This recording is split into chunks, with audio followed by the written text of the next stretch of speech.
ফ্যাসিবাদ কায়েমের পেছনে যারা মূল ভূমিকা রেখেছেন, ঐতিহাসিক ভূমিকা রেখেছেন, তাদেরকে স্মরণ করার জন্য বিভিন্ন ভাস্কর্য, বিভিন্ন স্থাপনা করা হয়েছে আমরা দেখেছি। সেখানে শত শত কোটি, হাজার হাজার কোটি টাকার প্রকল্প নেওয়া হয়েছে আমরা দেখেছি। কিন্তু সে সময়ে অনেককেই আমরা প্রতিবাদ করতে বা টু শব্দ করতেও দেখিনি, সেগুলোকে উন্নয়নের একটা অংশ হিসেবে দেখানো হয়েছে।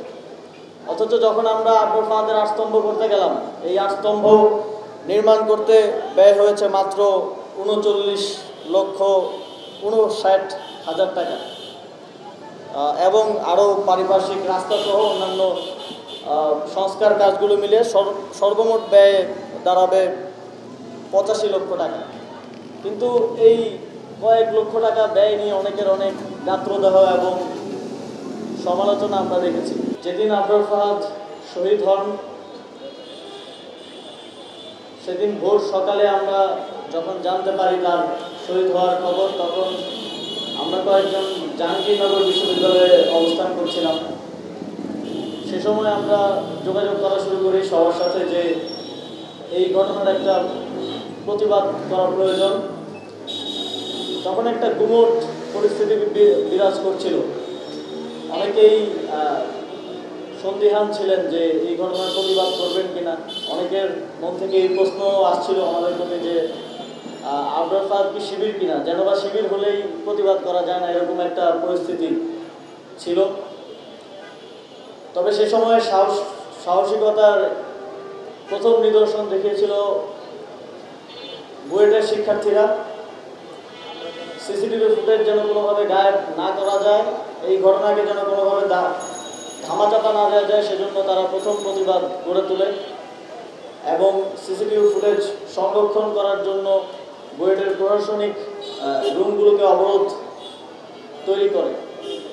এবং আমরা ঢাকা বিশ্ববিদ্যালয়ের রাজু ভাস্কর্য থেকে প্রথম প্রতিবাদ মিছিলটি বের করি এবং তারপর অব্যাহতভাবে আবরার ফাহাদের হত্যার বিচার চেয়ে আন্দোলন চলমান থাকে।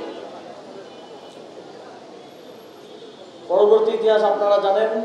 2020 সালে প্রথম আটস্তম্ভ নির্মাণ করা হয় পলাশীর মোড়ে, যেখানে আজকের আটস্তম্ভ দাঁড়িয়ে আছে। আগ্রাসন বিরোধী আটস্তম্ভ নির্মাণের কয়েক ঘন্টার মধ্যেই সেটা ভেঙে ফেলা হয়।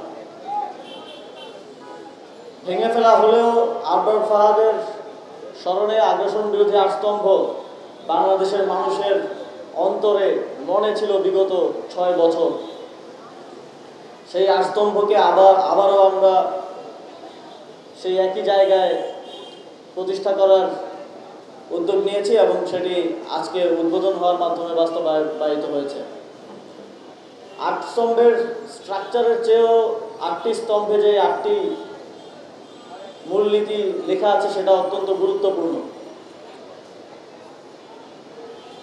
সেই মূলনীতিগুলো হচ্ছে সার্বভৌমত্ব, গণতন্ত্র, গণপ্রতিরক্ষা, সাম্প্রদায়িক সম্প্রীতি, অর্থনৈতিক স্বনির্ভরতা, দেশীয় শিল্প, কৃষি ও নদী বন বন্দর রক্ষা, সাংস্কৃতিক স্বাধীনতা এবং মানবিক মর্যাদা। এই শব্দগুলোর মধ্যে এই অঞ্চলের মানুষের দীর্ঘ যে লড়াই এবং ভবিষ্যৎ যেই লড়াই, সেই লড়াইয়ের মূল কথা লিখিত রয়েছে। আমরা যদি এই শব্দগুলোর প্রকৃত বাস্তবায়নের লড়াই চালিয়ে যেতে পারি এবং সফল হতে পারি, তাহলে এই বদ্বীপের মানুষের প্রকৃত স্বাধীনতা অর্জিত হবে বলে আমরা বিশ্বাস করি। আবরার ফাহাদ আমাদেরকে সেই পথ দেখিয়েছেন, সেই অনুপ্রেরণা দিয়েছেন। আমরা মনে করি জুলাই গণঅভ্যুত্থানের প্রত্যেক শহীদের শহীদ হওয়ার যে অনুপ্রেরণা, সেই অনুপ্রেরণা এসেছে আবরার ফাহাদের আগ্রাসন বিরোধী লড়াই থেকে। এবং আমাদের দীর্ঘ আগ্রাসনবাদ বিরোধী লড়াইয়ের অনুপ্রেরণা ছিলেন আবরার ফাহাদ। পরবর্তীতে আবরার ফাহাদকে শুধুমাত্র স্মরণ করতে গিয়ে আবরার ফাহাদের 3য় শাহাদাত বার্ষিকী থেকে আমরা 24 জন গ্রেপ্তার হই, হামলার শিকার হই এবং আহত অবস্থায় কারাগারে ছিলাম প্রায় 1 মাসের অধিক সময়। ফ্যাসিবাদের আমাদের উপরে এই আক্রমণ, আগ্রাসন আমাদেরকে আবরার ফাহাদদেরকে আরও বেশি অন্তরে ধারণ করার সাহস এবং শক্তি জুগিয়েছে। যুগে যুগে বাংলাদেশের আধিপত্যবাদ বিরোধী জনগণ এবং তরুণ প্রজন্ম আবরার ফাহাদদেরকে স্মরণে রাখবেন এবং আবরার ফাহাদের যেই ত্যাগ, সেই ত্যাগের মহিমায় সবসময় আগ্রাসন বিরোধী লড়াইয়ে সামনের সারিতে থাকবেন এই প্রত্যাশা রাখছি।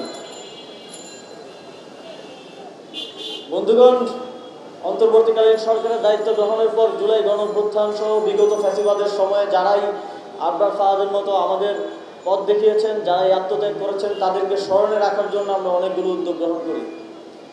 কিন্তু দুঃখজনকভাবে ফ্যাসিবাদের সময়ে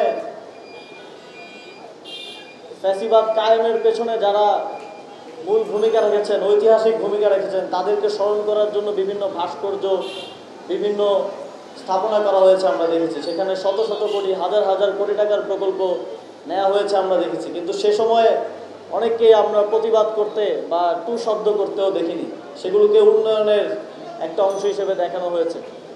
অথচ যখন আমরা আবরার ফাহাদের আটস্তম্ভ করতে গেলাম, এই আটস্তম্ভ নির্মাণ করতে ব্যয় হয়েছে মাত্র ৩৯,৫৯,০০০ টাকা এবং আরও পারিপার্শ্বিক রাস্তা সহ অন্যান্য সংস্কার কাজগুলো মিলে সর্বমোট ব্যয় দাঁড়াবে ৮৫ লক্ষ টাকা।